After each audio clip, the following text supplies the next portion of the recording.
Fest is today, and we've got Emily with the Fest joining us live. Emily, are you there? Can you hear us all right now? I sure am. Good morning. Thanks for having me. Thank you for setting up and doing this with us. We appreciate it. We know you are so busy. The final day is here. How are you feeling? We are feeling great. I mean, it has just been an extraordinary year so far. We opened up an entire new park space at Governor Nichols Wharf.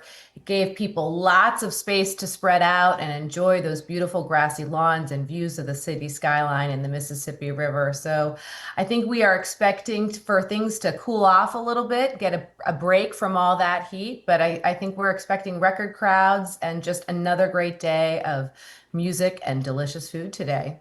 I love it. Music and delicious food. Talk about record-breaking crowds. Estimate how many people do you think have traveled to New Orleans, come to the event to be a part of this?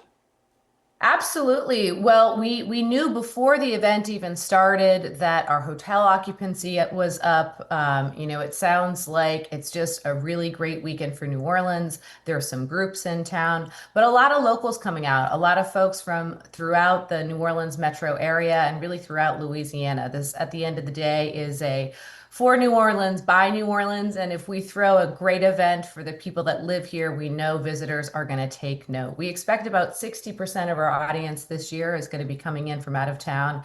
And the reason why that's so important is that drives a huge economic boost. It brings in resources from outside markets, and we expect that economic impact to be more than $350 million this year.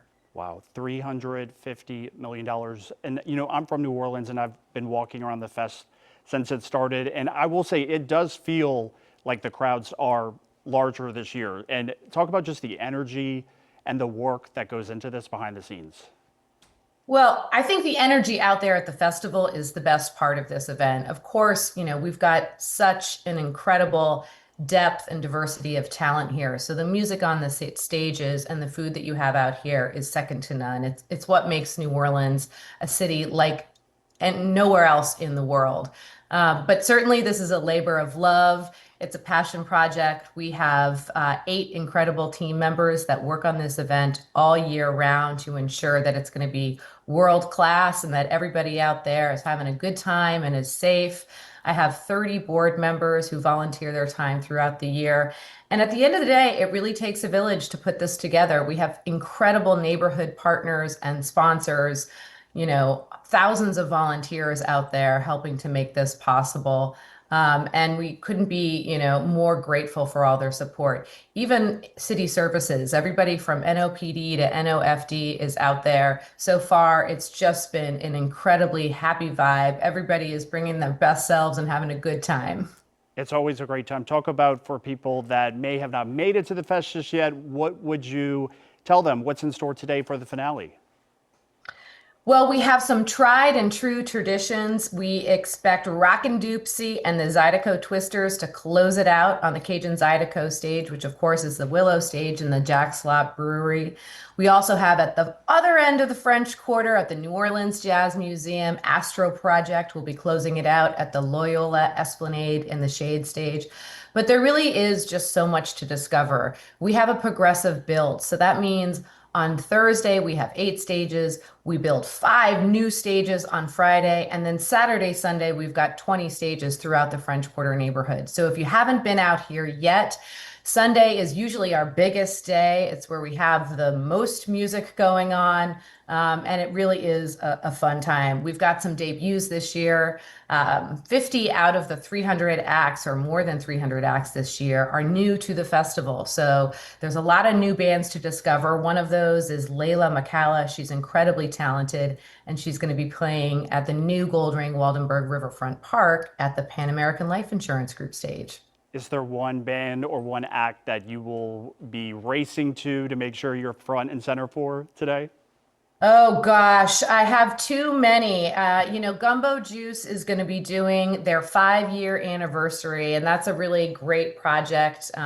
It's a hip hop review. It involves many artists that come in and get to showcase. Of course, we have Jelly Joseph as well, and it's all going to be a good time. There are even some special events happening throughout the French Quarter Our partners at the historic BK House and Gardens are going to be doing some special concerts in their courtyard garden. So that's a really intimate, quiet musical experience in a historic French Quarter courtyard, which, if you don't live in New Orleans, is a real treasure. And if you do live in New Orleans, it's a great opportunity to come and be a tourist in your own town. Be a tourist in your own town. And we've been showing that live picture of people setting up for the fest. Is it going to be emotional wrapping up on your last day, seeing such an incredible event kind of wrapping up for the year? I love that you asked that question because, of course, this is a family reunion. There are so many people in our community, even crew members that have been coming back year over year. Eric B. is out there at the Tropical Isle stage. He has been managing that stage for 34 years, so give him a high five if you see him. But my 8 team members started this morning in a group text thread talking about where our team photo was going to be this year. And we're so humble and grateful to be shepherds of this community event. And it's always a little bit bittersweet when it comes to an end. But it's a great event. And wrapping up, Emily, talk about, is there one moment that kind of stood out to you as you're walking around, working hard, that you just kind of had a moment to take back and embrace the magic of the festival? I think really being down at the new park, of course, that was not open to the city of New Orleans until just last week. So the mayor was down there, Governor Nichols Worf, last Tuesday on the ribbon cutting. We started building stages on Wednesday. And, none of us in the community had been there yet. So we weren't sure how it was going to operate as a festival site, but it's been such an incredible resource for the city of New Orleans and certainly our festival. But sitting there at the end of the wharf, looking at the bridge all lit up and just a constant flow of people walking around on the moonwalk and really getting to know this incredible riverfront park space was just a wonderful and very gratifying moment. And I promise, last question, weather-wise, we are good to go. There's not expected to be any delays in the opening.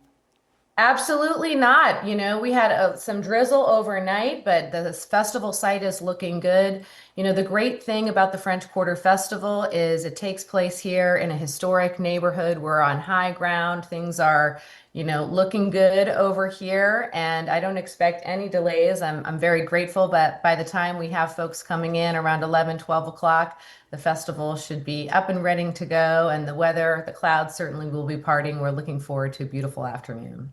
Beautiful afternoon. All right, Emily, we can't thank you enough for your time this morning. We really appreciate it. I know you're working hard. Thanks so much for having me. Thank you. All right, the time.